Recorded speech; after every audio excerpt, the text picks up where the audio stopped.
আসসালামু আলাইকুম ওরহমতুল্লাহ। সবাইকে জুম্মা মোবারক। আজকে এই জুমার দিনে সকলের সাথে একটা বিষয় আলোচনা করতে চাই। সেটা হচ্ছে, আমরা মানুষ হিসাবে সবাই একটা জায়গায় যেতে চাই, কিন্তু সেই জায়গায় যাওয়ার জন্য যে কাজগুলো সঠিকভাবে করা দরকার সেটা আমরা করতে চাই না। আর সেই জায়গাটির নাম হচ্ছে জান্নাত। আসুন আমরা জেনে নেই কি কি কাজ করলে আমরা জান্নাতে যেতে পারি। নাম্বার 1, আমাদেরকে ঈমান আনতে হবে।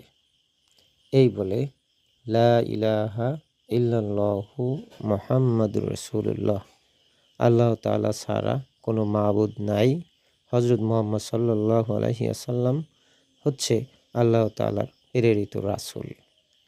নাম্বার 2, আমাদেরকে দৈনিক 5 ওয়াক্ত নামাজ পড়তে হবে।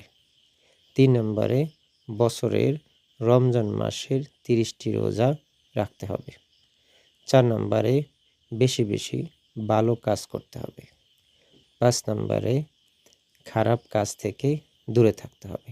আমরা যদি এই 5টি কাজ সঠিকভাবে করতে পারি, তাহলে আমরা পরকালে মৃত্যুর পরে জান্নাতের আশা করতে পারি।